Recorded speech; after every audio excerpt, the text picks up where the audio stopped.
अब मैं जिन्हें आमंत्रित कर रहा हूं उन्हें आप सब जानते हैं, सबने सोशल मीडिया से लाइव उनको सब सुना है। ये अंकिता ने जो कविताएं सुनाई लड़कियों के बारे में, महिलाओं के बारे में, ये जितनी भी पोइटस होती हैं, ये तो नई लड़की है, जितनी भी आपने कवित्री सुनी होंगी, उनकी कविता का सार ये होता है कि प्रकृति में जो कुछ श्रेष्ठ है वो स्त्री है। ये पुरुष तो साबरमती की बाढ़ में बह के आ गए। हाँ, और हम इस पे भी ताली बजाते हैं। बताइए कितने सीधे लोग हैं। अभी मैं एक फिल्म देखने गया था, स्त्री, आपने देखी थी? वो 2.5 घंटे की फिल्म थी। मैं निकला तो मैंने संपत सरल को फोन किया, मैंने कहा भाई जी ये फिल्म देखने आया था स्त्री, मेरी समझ में नहीं आई। मैंने कहा लोगों की, इन्होंने मुझे जवाब दिया, बोले लोगों की उम्र बीत गई, तू 2.5 घंटे में ही चाहता है।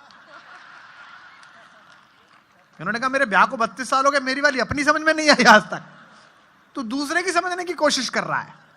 तो हम लोग गुजरात के लोग हैं, हम मिनिमम इनपुट से मैक्सिमम आउटपुट चाहते हैं।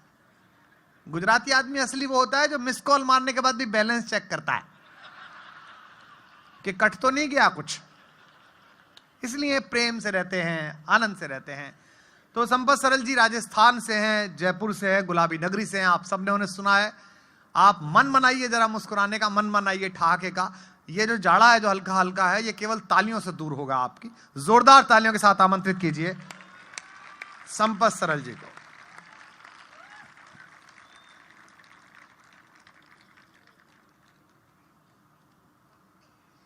आहा, अब के तो आया शर्म में।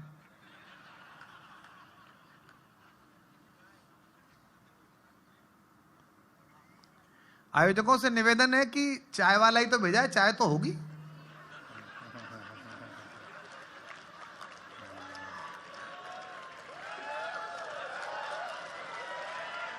किरण पिला दे यार, चाय तो होगी, या वो भी निबट ली? हाँ, भाई जी हाँ। मेरी तो मतला ना भैया एक ही भारी पड़ रही है।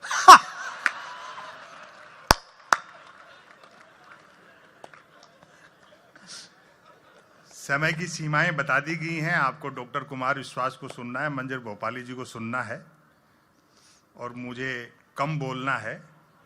हालांकि सबसे मुश्किल काम है इस दौर में कम बोलना। हम हिंदुस्तानी लोग आध पौन घंटा तो रॉन्ग नंबर पर ही बात कर लेते हैं।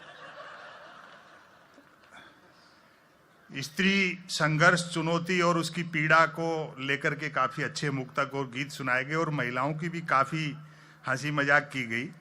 मैं स्त्री का समर्थक हूं और बड़ा अच्छा लगा राजपथ क्लब में आज कई लोग से परिवार आए हैं। और मैं निवेदन करता हूं आपसे कि देखो, शादीशुदा हो तो पत्नी को साथ रखा करो, वरना मन की बात भी रेडियो से करते फिरोगे।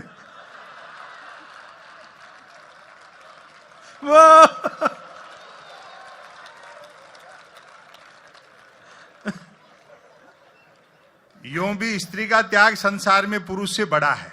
हाँ, वो पति ने डींग हाँकते हुए कहा पत्नी को, मेरा बड़प्पन देख जो तेरे से बिना देखे शादी कर ली।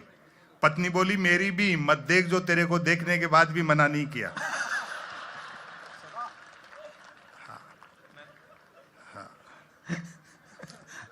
राजपथ क्लब में मैं पहली बार आया हूं, बाकी अहमदाबाद में बहुत बार आते रहते हैं। हम कवि लोग हैं, जैसा डॉक्टर कुमार विश्वास ने बताया कि किसी के लिए कुछ राजनीति और इन सब चीज़ों से हमारा कोई सरोकार नहीं है। केजरीवाल आम आदमी पार्टी को लेकर के काफ़ी कुछ कहा गया, अपनी पार्टी के लेकर के कह रहे हैं, तो फिर बाकी लोगों के लिए तो बुराई क्या मानना। लेकिन कुछ भी कहो साहब, आम आदमी पार्टी ने एक काम तो कर दिया। आज किसी भी कांग्रेसी या भाजपाई को आप कह दो तो वो तू तड़ाक पर उतर आता है।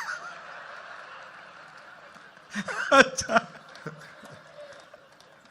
अच्छा है। हाँ।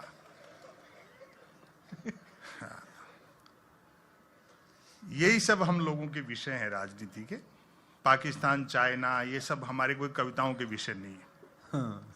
उस पाकिस्तान के बारे में क्या कहना, जिसकी जितनी आबादी है, जनसंख्या है, उतने तो अपने यहाँ 24 घंटे फ्री वाईफाई के चक्कर में 4G टावरों के नीचे बैठे रहते हैं।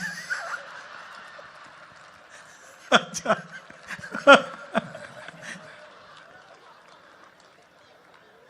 और पाकिस्तान से भी युद्ध हुआ तो इस बार आर पार की होगी। अच्छा, 62 वाला हिंदुस्तान नहीं है। हम जीतेंगे और उस खुशी में फिर चाइनीज पटाखे फोड़ेंगे। हाँ, हम किसी पर जानबूझकर व्यंग नहीं करते, व्यंग्यकार कवि लोग समय की समीक्षा करते हैं। बहुत अच्छे, बहुत अच्छे। खुशी की बात है 4.5 साल में देश ने इतनी तरक्की की कि भारत फिर से विश्व गुरु बनने जा रहा है। लगभग आउटर पर खड़ा है। आउटर। और वैसे भी साहब उस देश को विश्व गुरु होने से कौन रोक सकता है जिसकी जेलों तक में संत महात्मा रहते हो। जिंदाबाद।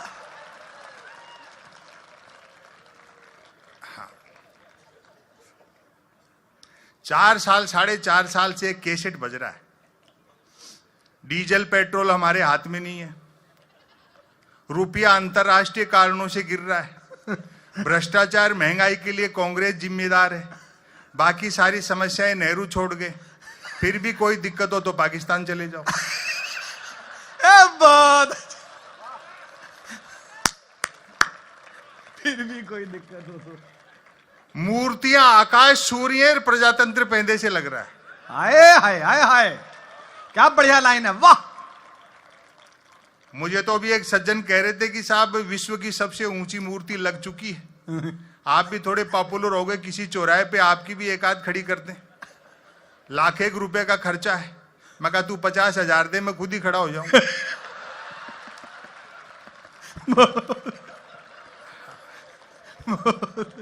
मेरे ये समझ में नहीं आई साहब कि नेहरू को छोटा करने से पटेल कैसे बड़े हो जाएं। वाह वाह।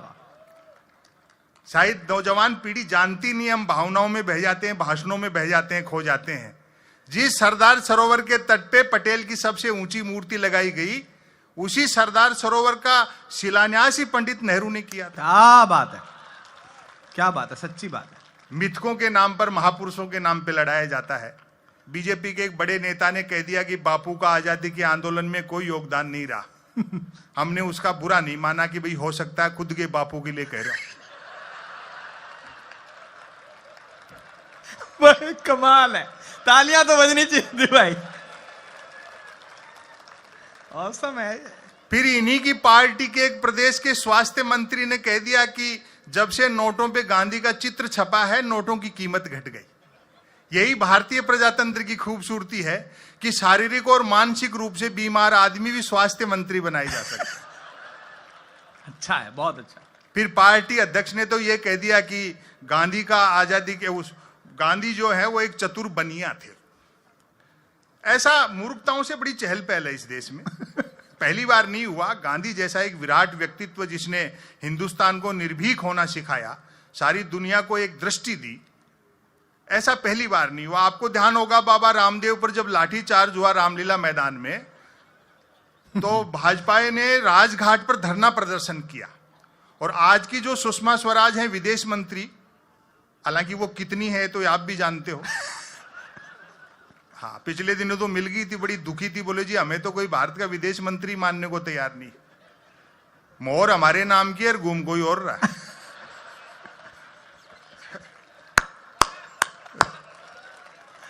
मैंने कहा सुषमा जी दुखी मत हो, दुनिया मान जाएगी आप ही भारत की विदेश मंत्री हो, बस इतना सा कर लो, दिल्ली में आपको जो बंगला है जिसके बाहर नेम प्लेट लगी है सुषमा स्वराज विदेश मंत्री भारत सरकार, नीचे ब्रैकेट में लिखवा लो मैं ही हूं। तो आपको ध्यान होगा राजघाट पर भाजपा ने धरना प्रदर्शन किया तो सुषमा स्वराज जी ने उसमें डांस किया और व्यंग पर आपकी तालियां उठे। बहुत अच्छा आप सुन रहे हो, तबीयत प्रसन्न हो गई।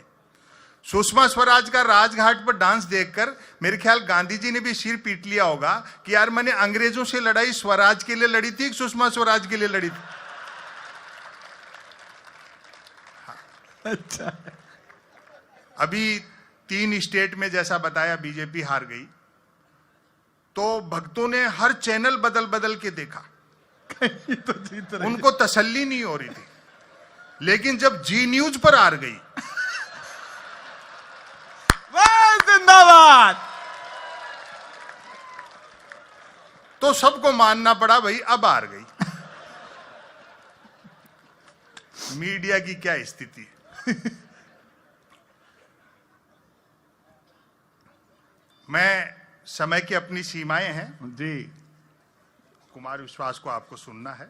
हाँ, मुझे मालूम है अब तो मेरे से वो वाजपेयी भी कह रहे हैं आप तो बोलो।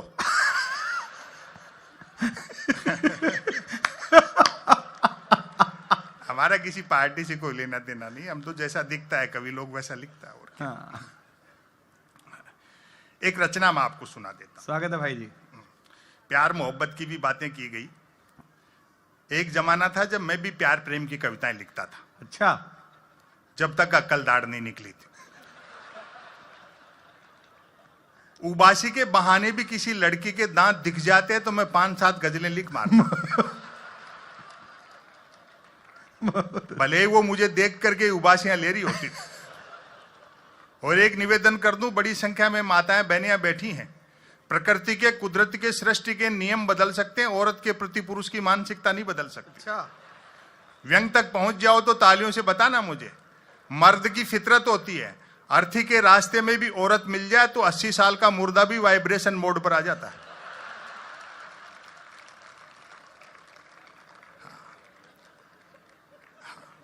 मेरे एक मित्र ने प्रेम विवाह किया। मैं सही बता रहा हूं, शादी होते ही प्यार का बुखार उतर जाता है। जो गीत उन्होंने सुनाया वो ब्याह के 1 साल बाद का था बस। हाँ, हमें पूछो 20 साल बाद क्या होती है। कल 10:30 बजे फ्लाइट से उतरेंगे, 11:30 घर पहुंचेंगे। अटैची रखने से पहले ही पत्नी कह दी कि आजकल तो कोई निकलते ही नहीं हो। हाँ, मैं सच बता रहा हूं, शादी होती है प्यार का बुखार उतर जाता है। मेरे एक मित्र ने प्रेम विवाह किया। हाँ। प्यार के दौरान जिस लड़की के साथ जो कंकर झील में फेंके थे, शादी के बाद दाल में निकल रहे। और ताली तो इस बात पर बजाओगे, जिस लड़की को लेकर भागा था अब उसको देखते ही भागता। शादी के 3 दिन बाद मिला। मैंने कहा नया नया प्रेम विवाह किया, पत्नी को लेकर सिनेमा जाए, सैर सपाटा करके मंदिर मंदिर भटकता है। बोले भाई साहब सुना है जोड़े ईश्वर बनाता है, बस उसी को ढूंढना है। ये वो त्याग और समर्पण का काम है। प्यार मोहब्बत में आदमी को अपना कैरियर तक दांव पर लगाना पड़ता है। हाँ। मैं ऐसे कई लड़कों को जानता हूं जो कॉलेज के जमाने में मेरे साथ पढ़ते थे, जिन्होंने अपने बाप की गाड़ी कमाई से प्रेमिकाओं को जलेबी खिलाई, आजकल शहर के नामी हलवाई बने हुए हैं। और मेरे मित्र का त्याग तो प्रेम के मामले में महात्मा बुद्ध से भी बड़ा है। बुद्ध अपनी पत्नी और बेटे को सोता हुआ छोड़कर चले गए थे। वो रोज रात को इंतजार करता है कि लुगाई सोए तो घर में घुसूं। और सोशल मीडिया की भी काफी बातें की।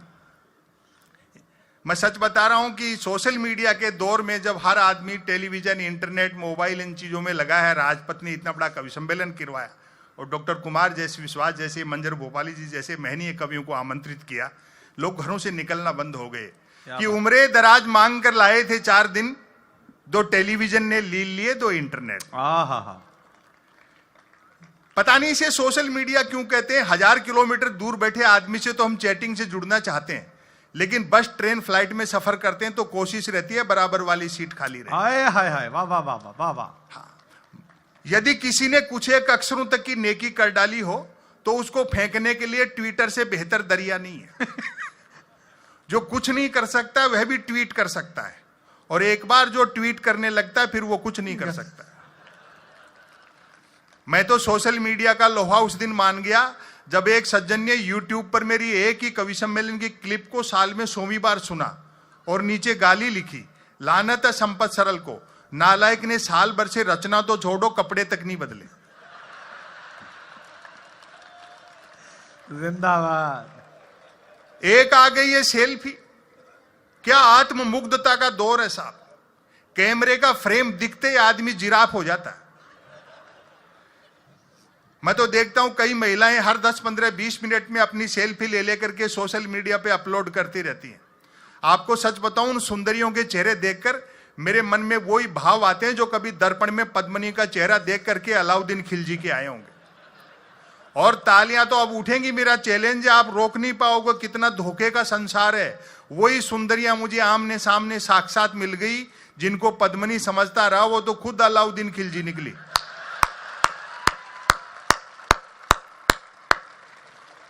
और कुछ नहीं करना आपको, एक मेल अकाउंट खोलना है जो बैंक अकाउंट खोलने से भी आसान है।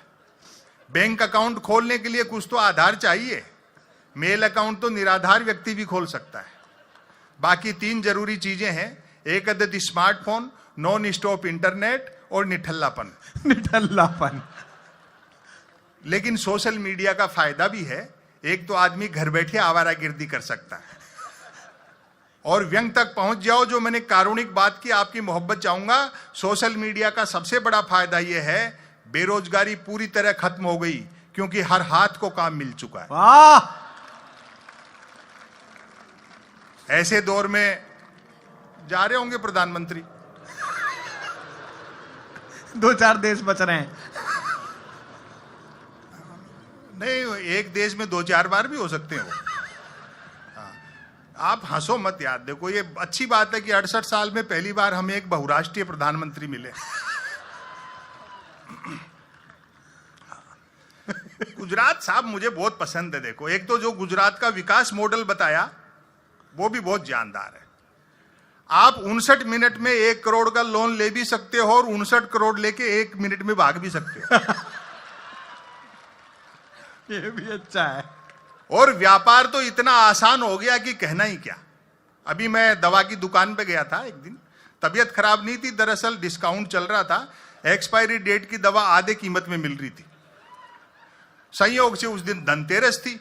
मेडिकल वाले ने कह दिया, बोले आज। मैंने कहा भैया तबीयत खराब नहीं है, 2 कारण है। एक तो धनतेरस है तो कुछ भी खरीदने का रिवाज है, और दूसरा इस बाजार में सबसे कम भीड़ आप ही की दुकान पे थी। तो वो भी मजाक पे उतर गया। बोले सही कह रहे हो भाई साहब, आज एक दिन के लिए हम भी दुकान के आगे थोड़े बर्तन लगा लेते तो कमाई ठीक हो जाती। 10 दुकान छोड़ करके तो एक सिंह साहब है मेडिकल वाले, वो दीपावली पे पटाखे बेचते हैं। मैंने कहा उनके पास पटाखे बेचने का लाइसेंस है क्या? बोलो लाइसेंस ही पटाखे बेचने का है, बिना लाइसेंस के तो वो दवाई बेच रहे हैं।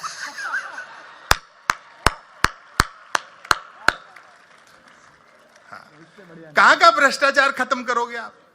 आवेदन एक ने किया, परीक्षा दूसरे ने दी, इंटरव्यू तीसरे ने फेस किया, नौकरी मिली चौथे को और करता रहा 5वां, तनख्वाह 6ठे की हुई, पेंशन 7वें ने उठाई, जबकि 7वें की डेथ तभी हो गई थी जब पहले ने अप्लाई किया था। क्या बात है भाई, वाह वाह। तो मजे लो आप। तो एक रचना सुना दे। स्वागत है संपत जी। हाँ, तो अच्छी बात है, आपने बहुत बढ़िया कवि बुलाए। आपको बुलाया? नहीं, अब मुझे बुलाने लग गए और ये भी कहते हैं बोलो बोलो।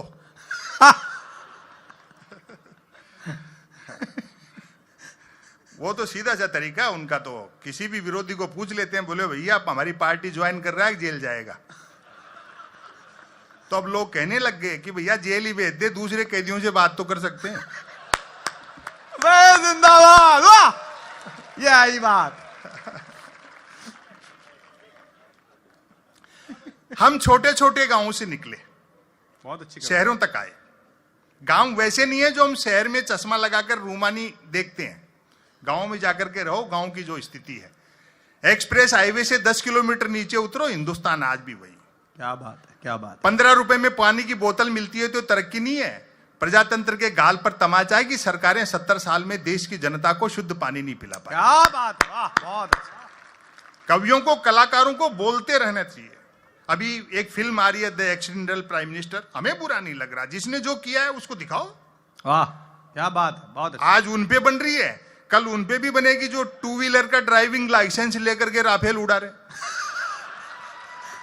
जिंदाबाद। उन पे भी बननी चाहिए। गांव में राग द्वेष, राजनीति, ईर्ष्या, ये सब शहरों की तुलना में ज्यादा है। पॉलिटिक्स बड़ी जटिल है। 2 चीजें हैं, एक तो गांव के आदमी का सेंस ऑफ ह्यूमर बहुत अच्छा होता है, शहर वाला गांठ मान लेता है, गांव का आदमी बुरा नहीं मानता। दूसरा, गांव में सांप्रदायिक सद्भाव है, जातीय कट्टरता है। शहर में जातीय कट्टरता नहीं है, सद्भाव, जाति को नहीं मानते, सांप्रदायिक कट्टरता है। क्या बात। गांव के आदमी का सेंस ऑफ ह्यूमर आप याद रखें। बहुत अच्छा आपने सुना, सुनिए साहब। समय की अपनी सीमाएं हैं कि वक्त आता है, वक्त जाता है, वक्त को संभाल कर रखे, वक्त बेवक्त काम आता है। क्या बात है, वाह वाह। एक आदर्श भारतीय गांव। आज भी जो ये मानते हैं कि भारत की आत्मा गांव में बसती है, मेरे ख्याल से उन्होंने गांव उतने ही देखे हैं जितनी की आत्मा।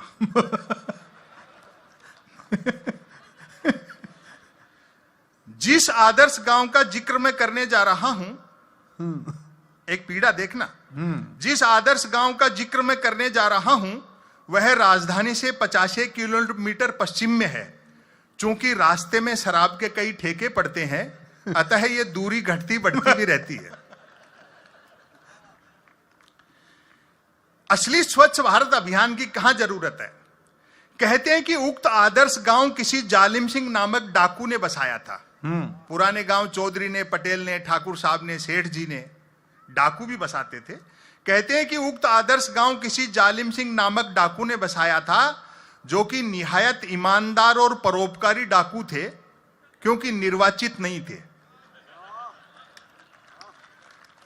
हालांकि बाद में उन्होंने भी डाकू जीवन से वीआरएस लेकर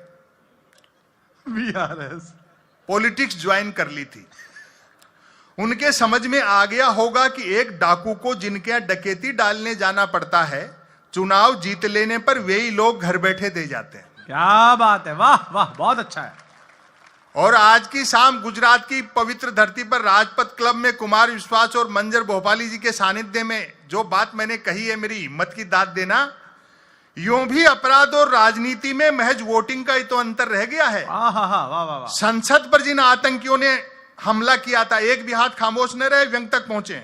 संसद पर जिन आतंकियों ने हमला किया था, सुरक्षा प्रहरियों ने उन्हें गोली मारने से पहले निश्चित ही कहा होगा, मानते हैं आप आतंकवादी हैं, बहुत बड़े अपराधी हैं, लेकिन चुनाव जीते बिना अंदर नहीं जाने देंगे। हाय हाय, वाह वाह, क्या बात है संपत जी, वाह वाह वाह। चीजें बदलती हैं। अभी जैसे गडकरी जी बयान देना शुरू कर दिया, बाबा रामदेव का झुकाव भी जो है बीजेपी अध्यक्ष की तुलना में कांग्रेस अध्यक्ष की तरफ हो रहा है। भाई वो तो व्यापारी आदमी है, वो जानता है केस कांति वही खरीदेगा जिसके सिर पे बाल हो।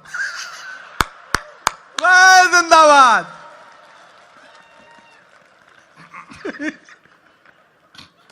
कमाल है संपत का भाई।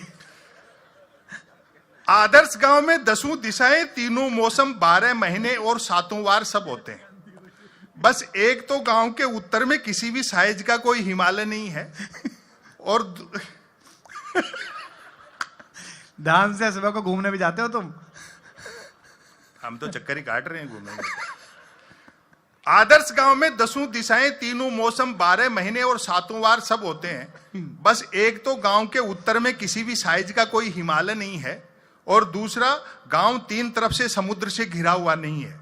गांव वालों का दावा है कि डाकू जालिम सिंह जी 2-4 दिन भी और जीवित रह लेते तो आज ये दोनों चीजें भी गांव में होती। गांव के लोग किफायती इस हद तक हैं, मितवई, कम खर्चा करने वाले। गांव के लोग किफायती इस हद तक हैं कि किसी को मिस कॉल तक अपने फोन से नहीं मारते।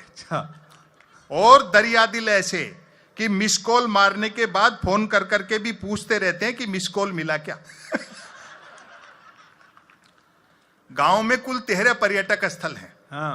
3 शराब के ठेके, 1 मंदिर, 1 प्राइमरी स्कूल, 2 कुएं, 1 पुलिस चौकी तथा 5 शमशान घाट। पर्यटक स्थल। सरकारी ठेकों के बावजूद हस्त निर्मित शराब को ही प्रायोरिटी दी जाती है। हस्त निर्मित, ताकि ग्लोबलाइजेशन के इस भीषण दौर में भी स्वदेशीपन बना रहे। अच्छा है। अधिकांश लोग शराब पीते हैं, कई नहीं भी पीते हैं। जो नहीं पीते हैं वे पीने वालों को समझाते बुझाते रहते हैं। उनके समझाए से जब पीने वाले नहीं समझते हैं तो दुखी होकर वे भी पीने लगते हैं।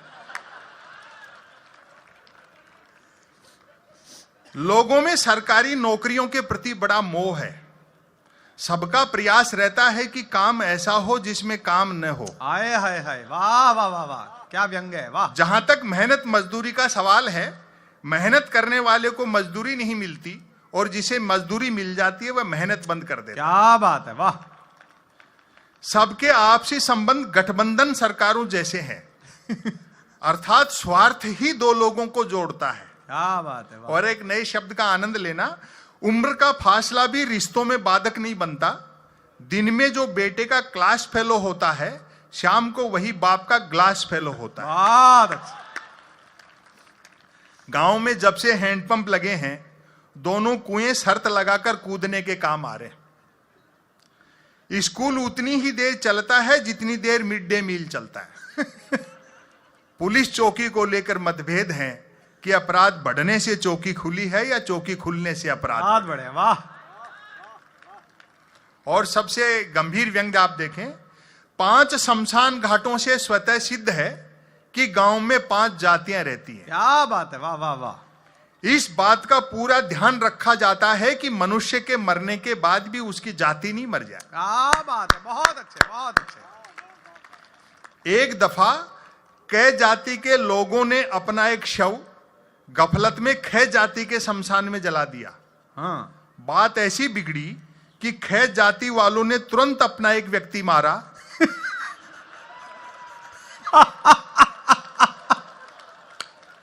बहुत अच्छे।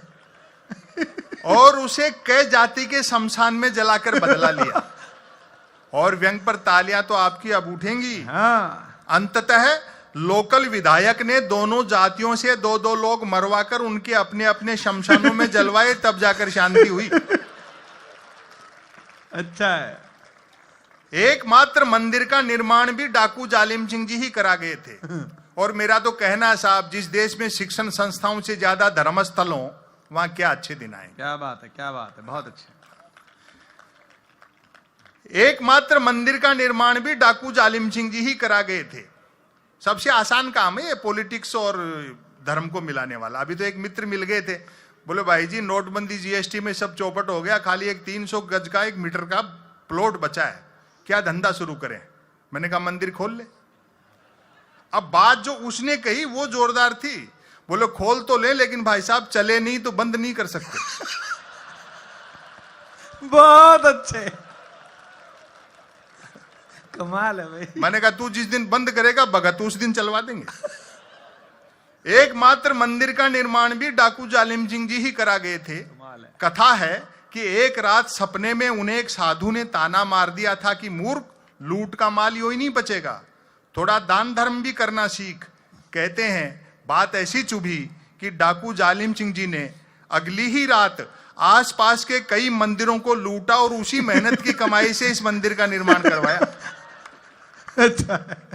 घरों में 2 चीजें सबके यहाँ फाइनेंसित हैं, हाँ, मोटरसाइकिल और टेलीविजन। वाह। मोटरसाइकिल इसलिए कि गांव सड़क मार्ग से शहर जा सके, टेलीविजन इसलिए कि शहर आकाश मार्ग से गांव आ सके। आए हाय, वाह वाह, बारीक है। टीवी ने तो ज्ञान के क्षेत्र में क्रांति कर दी। कक्षा में मास्टर जी महाभारत के रचयिता का नाम पूछते हैं तो बच्चे BR चोपड़ा बताते हैं। बहुत अच्छा आपने सुना, मैं इसका समापन कर रहा हूं। जो हो, गांव वालों में परिहास वृत्ति लाजवाब है, सेंस ऑफ ह्यूमर, आपस में मजाक करना लाजवाब है। चरणदास जी हड़बड़ी में जरा छोटे जूते खरीद लाए। गांव का सांप्रदायिक सद्भाव देखना, सेंस ऑफ ह्यूमर देखना, तालियों से विदा करना। तालियां अगर नहीं बजाई तो इसी को फिर शुरू कर सकता हूं मैं। चरणदास जी हड़बड़ी में जरा छोटे जूते खरीद लाए। दुकानदार ने बिका हुआ सामान वापस नहीं लिया क्योंकि दिन भर में एक ही बिका। लाचार चरणदास जी को ठांसे गए जूते काट रहे हैं और वे लंगड़ाते हुए चल रहे हैं। रास्ते में टकरा गए इकबाल मियां, पूछ बैठे चरणदास जी ये जूते कहां से मार लाए, मतलब कितने के पड़े। एक तो जूते काट रहे थे, ऊपर से इकबाल मियां की मार लाए और पड़े जैसी भाषा, तालियों से विदा करना। मार लाए और पड़े जैसी भाषा। चरणदास जी ने झल्ला कर कहा पेड़ से तोड़े हैं। इकबाल मियां बोले महाराज कच्चे तोड़ लिए। जोरदार तालियां संपत सरक ले, वाह। आपकी तालियों की गूंज थोड़ी कम थी, थोड़ा और आपकी तालियां हो तो माहौल में भी गर्मी आए।